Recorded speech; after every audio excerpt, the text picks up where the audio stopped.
여러분 안녕하세요. 大家好.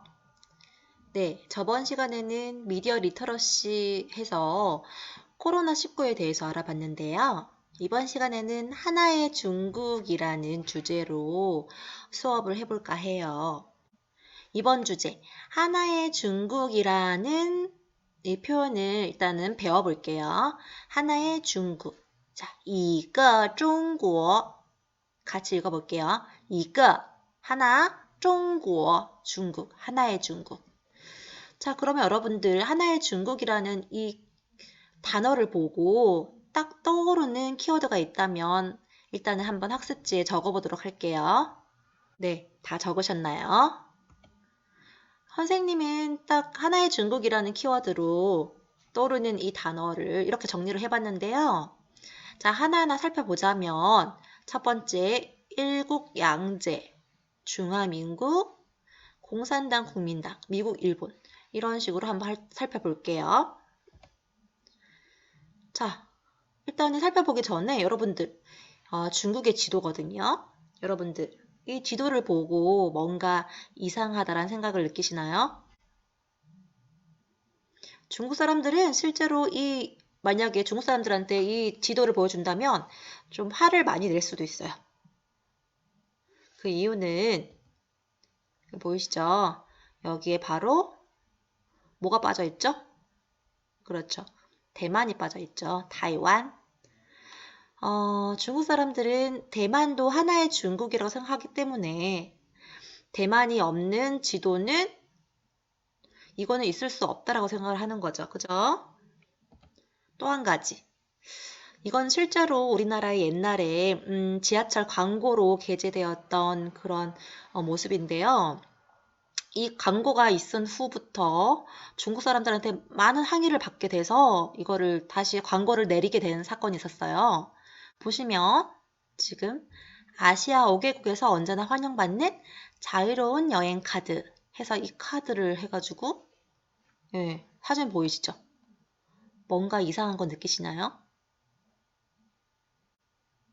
발견한 사람이 있어요. 그죠? 자, 중국, 일본, 자, 아시아 5개국. 아시아 5개국이라는 것은 하나의 독립된 독립국가, 5개 국가를 의미를 하는 건데 중국, 일본에 여러분들 이해 있으신가요?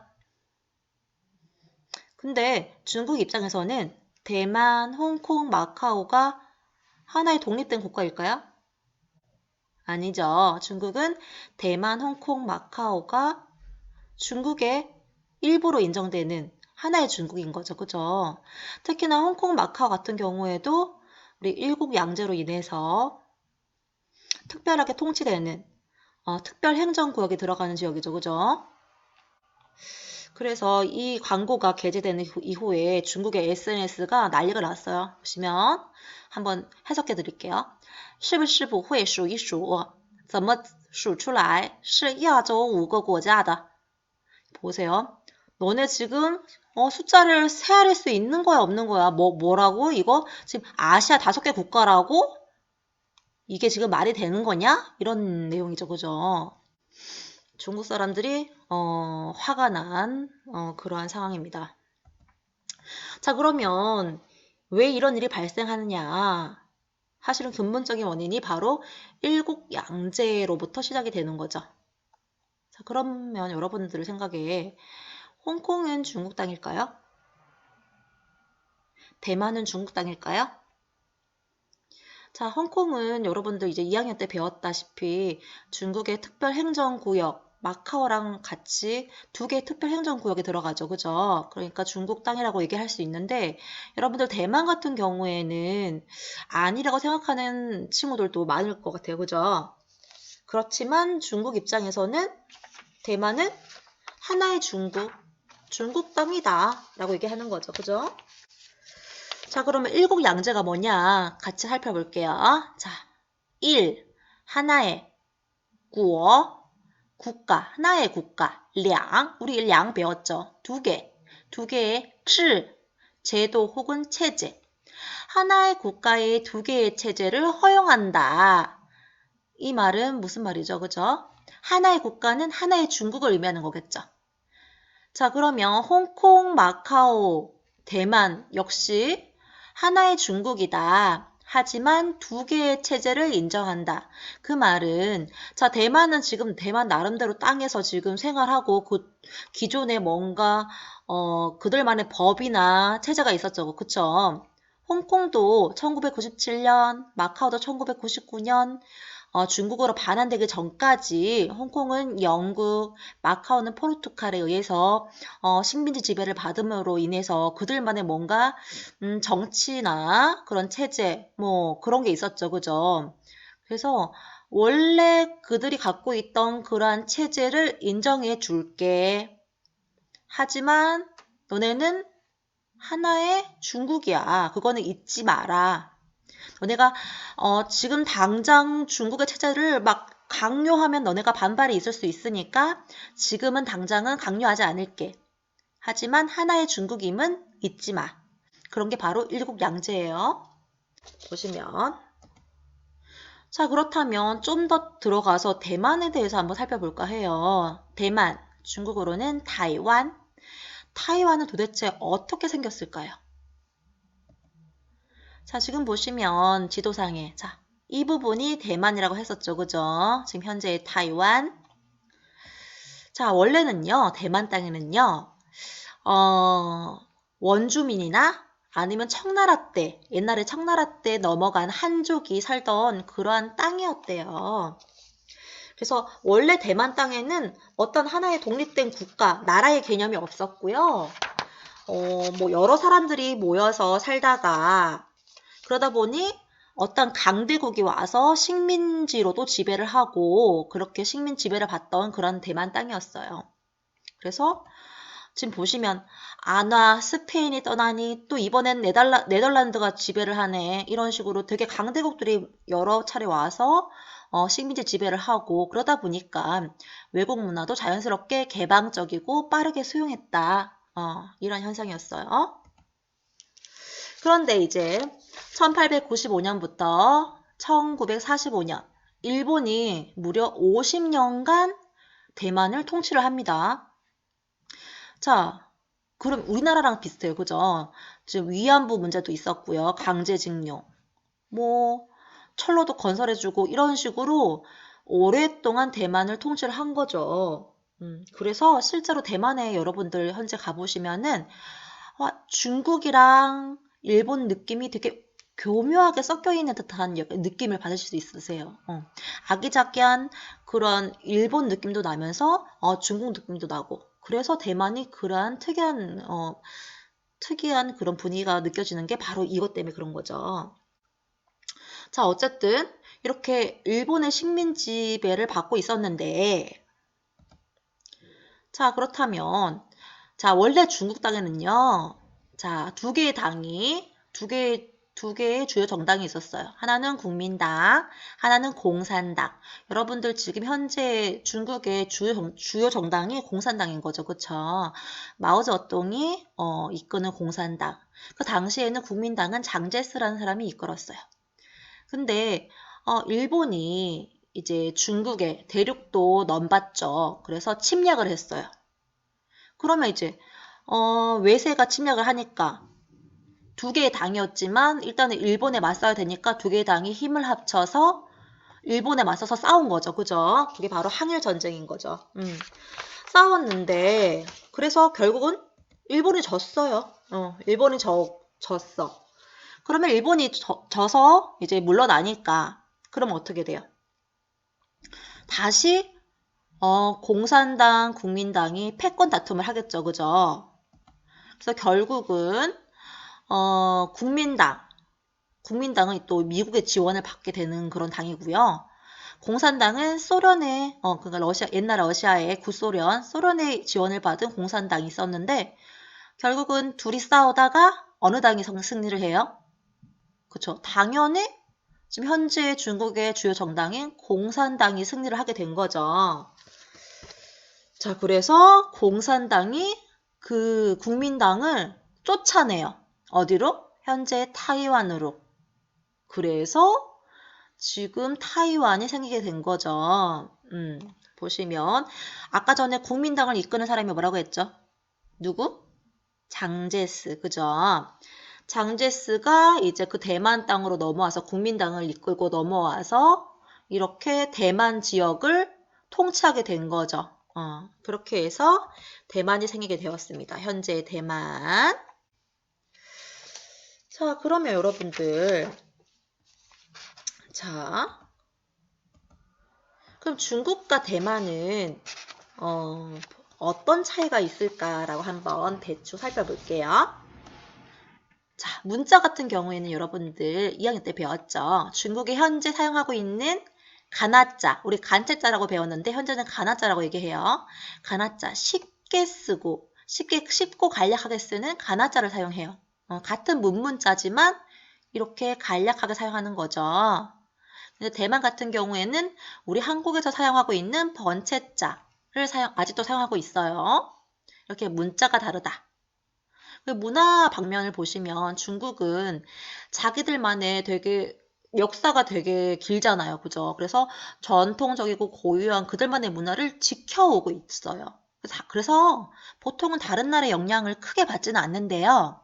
그래도 다양한 방면에서 한류의 영향을 많이 받고 있다, 현재는. 대만 같은 경우에는 아까 전에 50년간, 무려 50년간 통치한 그런 나라가 어디라고 했죠? 그죠? 일본이죠. 아무래도 50년 동안 통치를 받았기 때문에 일본의 영향을 받아서 그 비슷한 모습을 엿볼 수 있다. 보시면 온천, 대만에 우리 일본 온천 유명하잖아요. 대만도 온천이 되게 유명해요. 자, 이 모습은 지금 트와이스의 쯔위 양인데요. 이 쯔위가 우리나라 방송에서 대만 국기를 흔들다가 논란이 돼서 중국에 사과를 하게 된 그런 사건이었죠. 그게 바로 쯔위 사건인데요. 이게 바로 우리 지금 현재 살펴봤던 그 일국양제 때문에 그런 거죠. 그죠? 일본이 패망하고 난 후에 남아있는 이제 공산당이랑 자, 어느 정당? 그렇죠. 국민당이 다시 싸우게 됐죠. 그죠? 그래서 결국 누가 승리를 했다?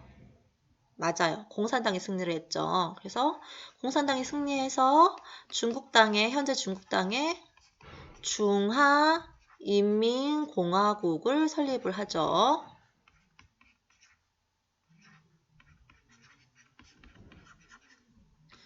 자, 그러면 국민당은 대만 땅으로 쫓겨난다고 했죠. 그쵸? 대만 땅으로 쫓겨나서 무엇을 설립을 해요? 중화민국. 자, 그렇다면 중화민국을 설립을 하고 장제스가 그럼 국제적으로 우리 중화민국은 하나의 독립된 국가야 라고 인정받고 싶겠죠. 그래서 그것을 국제적으로 인정받으려고 노력을 많이 해요. 그런데 중국은 당연히 자기들 입장에서는 뭔가 중국의 정통성을 가지고 합법적으로 중국을 대표하는 것은 자기들 뿐이다. 대만은 하나의 국가가 아니다. 라고 중화인민공화국과 중화민국이 대립을 하게 되는 거죠. 근데 여기에 자기들끼리 싸운 게 아니라 중화민국에 누가 또 간섭을 해요? 미국. 자, 지금 미국은 항상 지금 중국이랑 견제되는 그런 세력으로 출연을 하는데요. 자, 미국이 대만에 파병을 하고 이런 방법으로 대만한테 뭔가 힘을 실어줘요. 힘을 실어주면서 뭔가 간섭을 하는 그런 일을 했지만 결국은 이제 중국의 국제사회에서 힘이 커지니까, 파워가 커지니까 미국도 중국을 무시할 수 없게 되는 거죠. 그래서 결국은 중국이랑 미국이 다시 손을 잡게 돼요. 그러면 어떻게 돼요? 중화민국, 대만만 완전히 낙동강 오리알 신세죠. 그죠? 그래서 중국은 결국은 유엔에 가입을 하게 되고요. 그 다음에 한중수교도 하게 되죠. 한중수교. 그래서 그러니까 우리나라랑 중국이랑 수교를 맺고 대만이랑은 원래 수교를 맺었던 거를 다시 철회를 하고 이런 식으로 대만은 점점 국제사회에서 도태되고 하나의 국가로 인정받지 못하는 그러한 지경까지 되는 거죠. 그래서 지금 유엔의 공식적인 국가로 인정받는 게 지금 중국인 거예요. 중국. 그래서 대만이 국제사회에서 대만이라는 하나의 독립된 국가로 인정받지 못해요. 근데 만약에 그런 하나의 국가로 인정받기 위한 그런 활동을 하게 된다면 그게 문제가 되고 중국 입장에서는 항의를 할 수밖에 없는 거죠. 그죠? 그래서 쯔위가 우리나라 방송에서 대만 국기를 흔들었다는 것은 그러니까 우리나라 외국인 한국에서 대만 국기를 흔드는 것은 대만이 하나의 독립된 국가임을 인정하는 그런 행동이 아닐까요? 중국 사람들 입장에서는. 그래서 많이 화가 나서 쯔위한테 뭔가 사과를 요구를 했고 그래서 결국 쯔위는 그 강압을 못 이겨서 사과를 하게 됐죠. 그죠? 그렇게 발생된 겁니다. 자, 그러면 여러분 이거 보세요. 자, 지금 프로듀스 101에서 우리 라이카님 아시죠? 라이카님이 뭔가 뭐 이렇게 메시지를 쓰면서 마지막에 뭐라고 썼어요? 대만에서 온 라이카님이 아니라 뭐라고 썼죠? 중국 대만에서 온 라이카님. 이거 뭐냐면요. 지금 라이카넨이 한국에 와서 지금 국제 활동, 뭔가 국제 무대에서 활동을 하는 거잖아요. 그러면 그냥 대만에서 온 라이카넨 했으면 완전히 문제가 됐을 거예요. 항의가 막 들어오고 난리 났죠. 근데, 대만인은, 즉, 이렇게 대만 사람은 자신의 출신을 뭔가 외부에 소개할 때도 차이니스 타이베이라고 소개를 꼭 해야 돼요. 그래야지 그러한 항의를 안 받을 수 있어요. 좀 복잡하죠, 그죠? 자, 그 다음 두 번째 주제. 홍콩 송환법 직선제. 요거 한번 볼게요, 여러분. 자, 여러분. 아까 전에 홍콩도 이제 일국양제에 들어가는 그러한 지역이죠. 하나의 국가, 하나의 중국인데요. 하나의 중국. 근데 홍콩도 나름대로 지금 작년에도 시위가 되게 격렬했잖아요. 그게 바로 이제 크게 빠지자면 송환법, 직선제 요 두 개의 화두를 놓고 설명할 수 있는데요. 자, 보시면 송환법 먼저 볼게요. 송환법. 작년에 자, 범죄인 인도 법안. 자, 송환법이라는 것은요. 말 그대로 자, 홍콩의 형법은요. 홍콩 내에서 발생한 범죄만 처벌할 수 있어요. 다시 한번.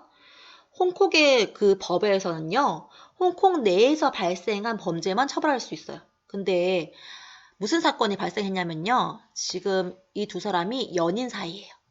남자는요. 홍콩 사람이고요. 여자는요. 대만 사람이에요. 그런데 홍콩인 남자가 대만에 가서 여자친구를 살해해요. 그러니까 말다툼을 하는 와중에 살해를 하게 되는 거죠. 근데, 자, 이거 대만에서 살해를 했기 때문에 홍콩 내에서 살해한 게 아니잖아요. 그래서 홍콩 내에서 발생한 범죄가 아니므로 처벌을 안 했대요. 처벌을 할 수가 없었대요. 이 남자를. 그렇다고 대만 입장에서도 이 남자를 대만으로 데리고 와서 처벌을 할 수도 없는 거죠. 그러니까 법이 그렇게 안 정해져 있던 거예요. 그래서 이러한 허점이 있기 때문에 중국은 송환법, 즉 범죄인 송환법, 그러니까 범죄인을 인도하는 거죠. 범죄인 인도 조약을 체결을 해서 뭔가 이런 사건에서도 사건이 발생하면 이런 남자도 처벌할 수 있게끔 법을 만들자라고 했는데 또 홍콩은 반대를 한 거죠. 그 이유는요. 중국이랑 그러한 송환법을 체결을 하면 중국 입장에서는 홍콩 내에서 중국의 말을 듣지 않는 반중국 사람이 있을 거 아니에요. 반중국 인사. 그 사람을 뭔가 낙인 찍혀서 범죄인이라는 그런 낙인을 찍어서 중국으로 송환을 해서 처벌할 수 있다. 그러니까 이렇게 법을 악용할 의지가 있다라고 본 거죠. 법을 악용할 소지가 있다. 그래서 반대를 하게 된 거고요. 이거는 우리나라의 옛날에 한국도 보안법이라는 게 있어서 그 보안법 때문에 옛날에 무고한 시민들도 잡혀가서 막 고문당하고 그랬잖아요. 그러니까 그러한 것도 있었는데, 그러한 차원에서 홍콩 사람들은 반중국 인사가 뭔가 중국 법에 의해서 악용될 소지가 있다라고 해서 완강하게 거부를 한 거고요. 그래서 결국은요, 지금 보시면 범죄인 인도 법안 철회해서 결국은 중국이 그래, 송환법 그냥 철회할게, 안 할게 라고 이제 손을 든 상태예요. 아무래도 작년에 뭐 데모가 너무 심해지다 보니까 홍콩 내에서요. 자, 그래서 보시면 데모로 인해서 이렇게 철회를 했다라는 거고요. 그런데 또 여기에서 또 나오는 게 또 미국이에요. 보시면 미국엔 중국 미국 너네 나라 지금 간섭하지 말라. 이게 뭐죠? 그거는 미국은 이 와중에 중국 너네 지금 폭력배냐? 왜 홍콩 사람들 이렇게 무차별적으로 폭력을 가하고 너네 지금 폭력배야? 장난 아니네. 이렇게 미국은 얘기를 한 거고요. 그래서 홍콩을 지지한다라고 이렇게 얘기를 했어요. 근데 사실은 미국은 그냥 정말 순수하게 홍콩을 지지하기 위해서 그런 얘기를 했을까요? 사실은 그 이면에는 정치적으로 뭔가 이용해서 중국을 좀 약간 국제사회에서 파워를 좀 줄여주기 위해, 힘을 막기 위해 뭔가 정치적으로 이용하려는 속셈도 사실은 존재를 했었어요. 그래서 중국이 발끈을 한 거죠. 야, 미국, 너네가 뭔데 지금 우리 중국이랑 홍콩 사이에 그런 일을 간섭을 하느냐? 너네가 혹시 배후 세력 아니냐? 홍콩 뒤에서 지금 조종하고 있는 거 아니냐? 이렇게 얘기를 하고 있는 거죠. 그죠? 어쨌든 지금은 송환법이 철회가 되었지만 중국은 이제 현재 홍콩으로 이제 많은 유입을 막고 무역에 제재를 좀 가하고 있어요. 그래서 대신 홍콩이랑 가까운 그런 중국 내 광저우 지역에 홍콩 대체 지역으로 집중 투자를 해서요. 홍콩인들이 이미 이제 홍콩을 빠져나가고 있다고 얘기를 합니다. 그러니까 뭔가 이제 좀 홍콩 내로의 뭔가 투자를 좀 줄이고 중국 대륙에서의 그런 투자를 좀 늘려가는 방식으로 뭔가 무역으로서의 제재를 가하고 있다고 해요. 자, 그다음. 자, 홍콩 내 상황인데요. 작년에 되게 우리 뉴스에서도 많이 봤어요. 홍콩 시위대가 되게 격렬하게 시위를 하고 그런 모습을 많이 봤는데 그래서 홍콩 시민들이 요구를 했어요. 그러니까 지금 보시면 홍콩의 한 시위 참가자가 경찰이 쏜 고무탄에 맞아서 한쪽 눈이 실명하는 사건이 발생해요. 그래서 그것 때문에 홍콩 시민들은 경찰의 강경 진압에 관한 독립적인 우리 나름대로 홍콩 시민들 나름대로의 독립적인 조사가 될 수 있게끔 뭔가 해달라. 특별조사위를 꾸릴 수 있게끔 뭔가 힘을 달라라고 했는데 그 홍콩에 캐리람 장관이 있어요. 이 사람은 친중 인사예요. 그러니까 중국에 좀 더 가까운 중국의 그런 입장을 좀 더 대변하는 그런 장관인데요. 이 사람이 수용 거부를 한 거죠. 그죠? 안 됩니다. 우리는 이미 올바른 조사를 하고 있어요. 라고 얘기를 한 거죠. 그죠? 세 번째. 이 사람이 또 캐리람 이 사람이 홍콩의 시위대를 뭔가 폭도라고 규정을 했죠. 근데 이런 잘못된 표현을 철회해 주세요 라고 홍콩 사람들이 얘기를 했지만 역시 수용 거부를 했죠. 그 이유는 폭력은 용인될 수 없어요. 그렇기 때문에 거부합니다. 자, 네 번째. 체포된 시위대의 조건 없는 석방과 불기소. 그러니까 시위대, 너무 격렬한 시위대는 잡아갔죠. 잡아가서 가뒀는데 이런 시위대를 조건 없이 석방해달라라고 했지만 역시 캐리람이 수용 거부를 했죠. 자, 또 한 가지 중요하도. 직선제. 자, 직선제를 알아봐야 돼요. 자, 직선제는 뭐냐면요. 행정장관을 간접 선거로 뽑는 홍콩은 오래전부터 1인 1표의 직선제를 요구해 왔습니다. 그런데 홍콩 입장에서는요. 이게 자칫 친중국 인사를 후보로 내세워서 그가 당선될 수 있게끔 유리한 구조로 되어 있다. 우리는 절대 용납할 수 없다. 제발 우리 홍콩 시민 스스로가 뽑을 수 있는 그런 구조로 해달라. 구조로 만들어 달라. 근데 중국 입장에서는요, 홍콩인이 통치를 하지만 우리 중국, 하나의 중국을 존중하는 그런 자가 이렇게 행정장관이 돼야지, 만약에 반중국 그런 인사가 행정장관이 되면은 자칫 중국 본토랑 홍콩이랑 분열을 조장할 수 있다. 그래서 굉장히 민감하게 반응하고 있어요. 자, 그러면 이런 식으로 홍콩 시민들은 그러니까 친중도 물론 있지만 반중도 있거든요. 반중국, 중국을 좋아하지 않는, 반대하는 그런 사람들이 있는데 그 이면에는요, 여러 가지 요인이 있어요. 그러니까 예를 들면, 중국의 본토 출신들이 홍콩으로 넘어와서 중국의 노동력이 너무 싸니까 홍콩의 일자리를 다 차지를 해요. 그래서 일자리가 부족하고 임금도 내려가고, 반대로 중국의 부자들은요, 홍콩으로 와서 굉장히 비싼 노른자 땅을 사요. 노른자 땅을 막 사다 보니까 집값이 막 올라가는 거예요. 그래서 맥난민이라는 용어도 발생했거든요. 이게 뭐냐면요, 여러분. 맥난민. 이게 맥이 맥도날드예요. 맥도날드 난민. 그 말은 맥도날드에서 숙식을 해결하는 사람이에요. 그러니까 즉, 홍콩인의 평범한 삶이 지금 중국 사람들 때문에 흔들리고 있다라고 얘기를 하고 있는 거죠. 지금 맥난민 보이시죠? 어쨌든 중국 입장에서는요, 홍콩이 어찌 됐던 간에 국제금융시장에서 중요한 역할을 하고 있는 건 사실이에요. 그래서 홍콩의 그런 안정과 통치가 되게 중요한데, 그러면 중국 입장에서는 여러 가지 현재의 문제를 시정하고 중국이랑 홍콩이랑 연대하는 게 되게 중요하다라는 거를 홍콩 시민들한테 뭔가 납득할 수 있게끔 설득을 해야 되지 않을까요?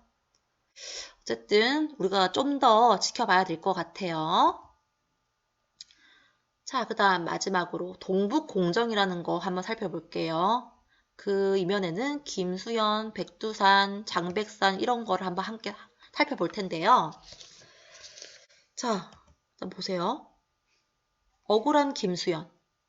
이거 뭘까요?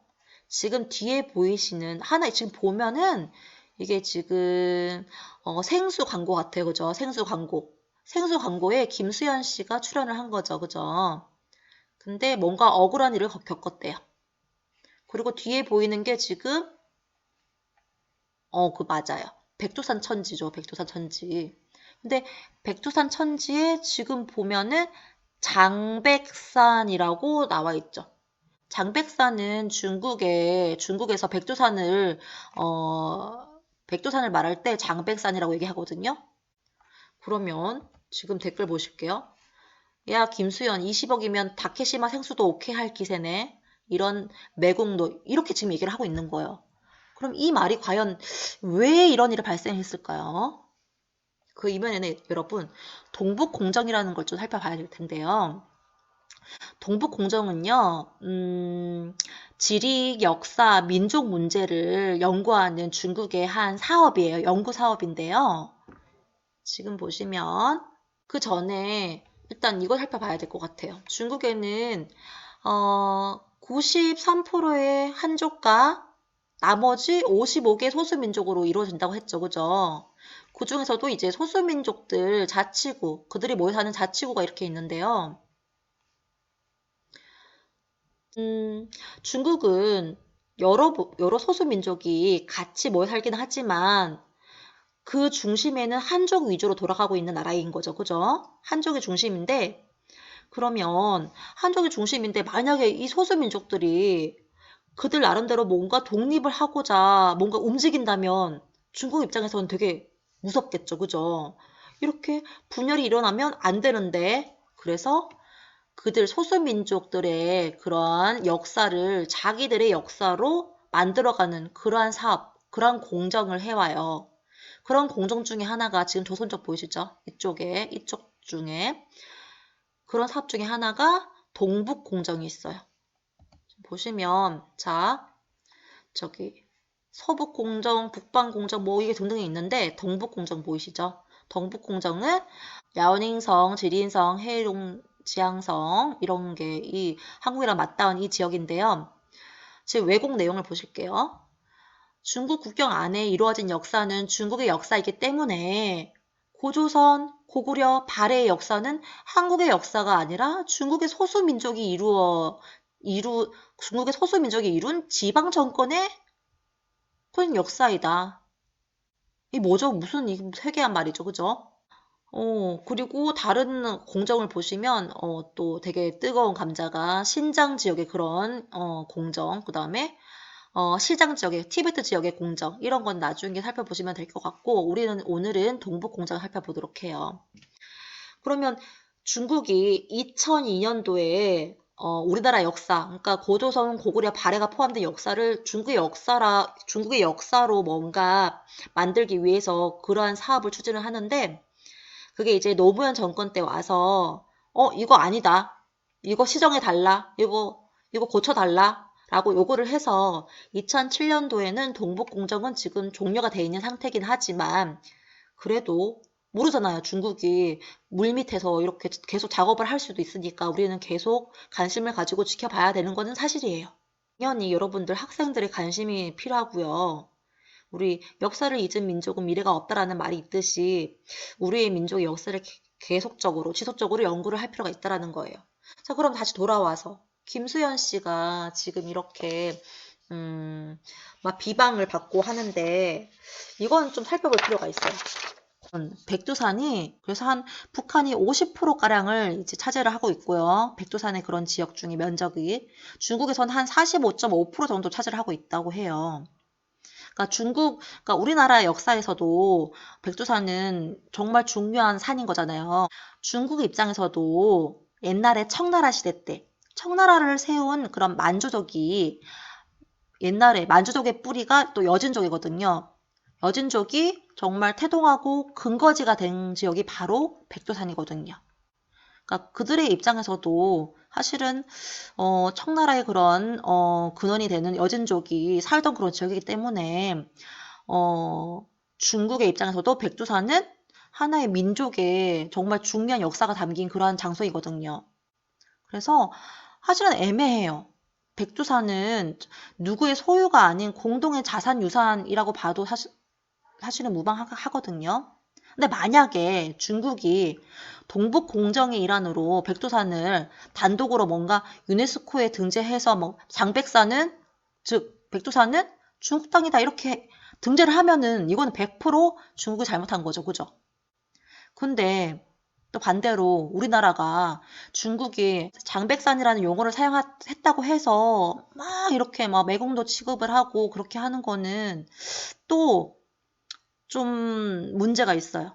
왜냐면 중국도 45.5%가량의 그런 백두산 지역을 이제 가지고 있고 또 역사적으로도 뭔가 여진족의 그런 근거지였다라고 또 얘기를 하고 있기 때문에 사실은 애매한 문제긴 해요. 이거를 좀 다른 시각에서 보자면 스페인이랑 프랑스가 사실은 공동으로 자연문화유산에 등재한 그 산 뭔지 아세요? 몽페르디산이라는 산이 있거든요.